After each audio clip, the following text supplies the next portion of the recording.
is Ying Li. I am a PhD candidate in the Faculty of Built Environment, the University of New South Wales, Australia. I'm so glad here to talk about people-place research.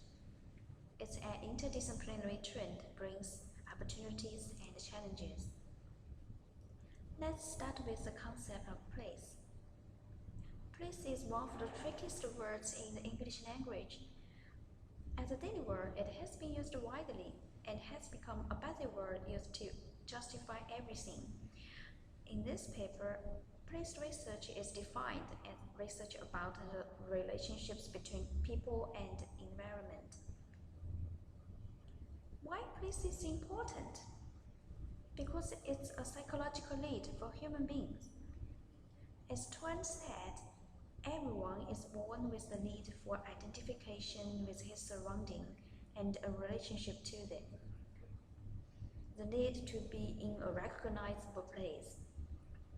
Without place, we would lose ourselves, because men are always on the way to find meanings, and place gives men a sense of belonging.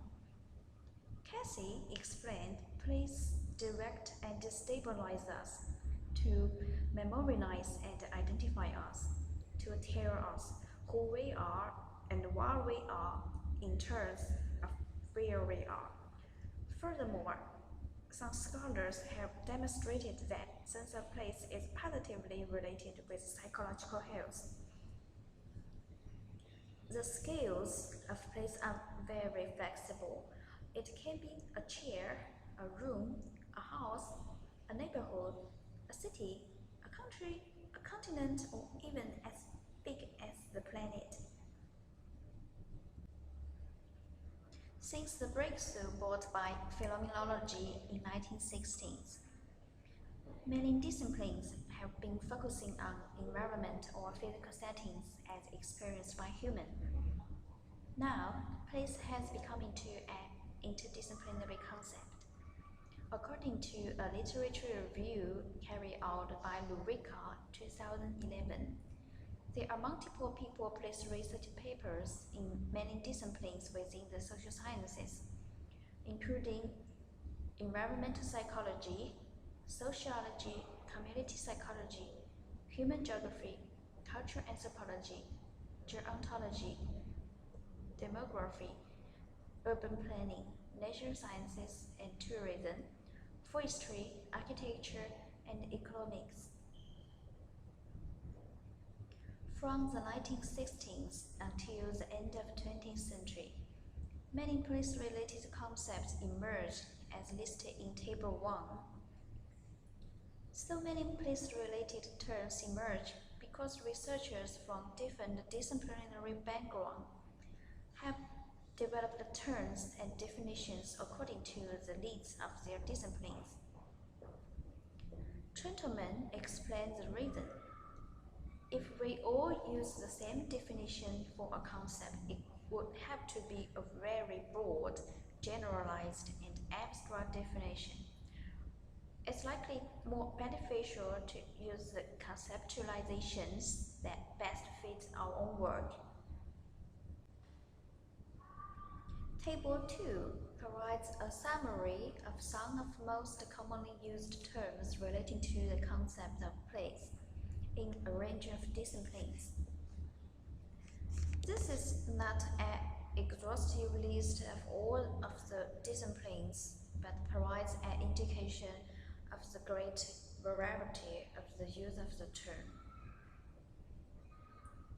Many scholars complain about the current messy situation of place research, such as the ambiguous definition of place, many place-related concepts, and the unclear relationships among them. It's hard to give a rigorous definition because it's related to intangible human experience, and different persons have different experiences about the same place. This makes it really difficult. Philosophically speaking, any definition imposes restrictions on place and has the potential to do harm to its totality. Place is a very broad, generalized, and abstract definition, which allows for rich possibility for explanation. But the relationships between these concepts are not clear. For example, Jorgensen and Stedman regard a sense of place as an inclusive concept, including place attachment, place identity, and place dependence. Others think sense of place only has two dimensions, place attachment and place identity.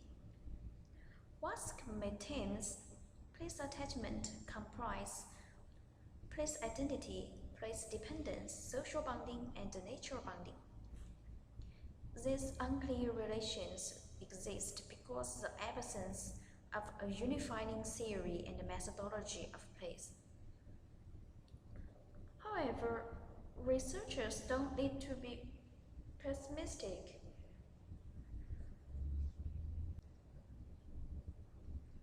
Because the concept of place is going through a trajectory like many other concepts in social sciences. Altman and Noll suggest there are three stages of concept evolvement in social sciences. At the first stage, a new problem or phenomenon emerges, and then more scholars realize its importance and begin to study it. At this stage, scholars often treat the phenomenon as if there is consensus about its meanings, scope, and underlying dynamics. At the second stage, this former consensus erodes, and scholars describe the phenomenon with greater rigor, developed taxonomies of subtypes, often concluding that it was multidimensional and consisted of several related but different phenomena. At the third stage, systematic theoretical positions are developed and research program also been clearly outlined.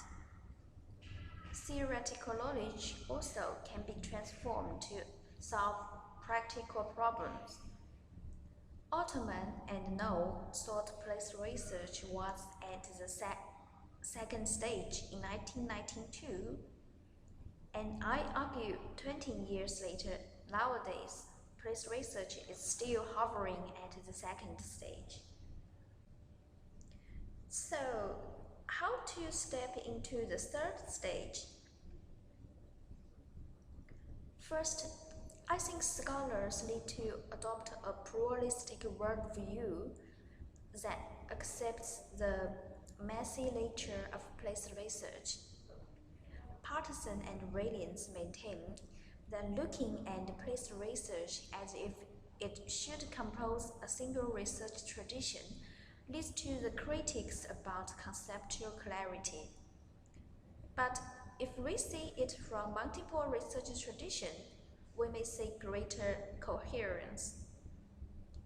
Second, scholars need to focus on the most fundamental and significant question concerning place research to get a big picture. It is the relationships between people and place. Different theories from their backgrounds and traditions stand on different assumptions to study this question. Phenomenologists regard environment present itself to human consciousness, so people and place are not separate. Conventional psychologists see environment as outside stimulus that generate inner human response, so their perspective on people-environment relationship is also separate. Environmental psychology looks at stimuli and perception as a more complicated holistic unit. For social constructionists, the relationships between people and the environment are mediated by symbolic interaction, So people and place are constructed. Scholars need to accept the differences come from respective assumptions and regard their respective understanding are valuable for exploring the big picture of place research. Third, we can try to translate place concepts to social psychological concepts with well-established measures that permit quantitative hypothesis testing. This is a promising way to transfer theoretical knowledge into practical use that mentioned in the third stage. Such as Jorgensen and Stedman use attitude theory of psychology to conceive sense of place as cognitive, affective, cognitive relationship with human environment. They separate sense of place into scales and variables and use numbers to measure them. Then use statistical method to analyze the relationships between these variables.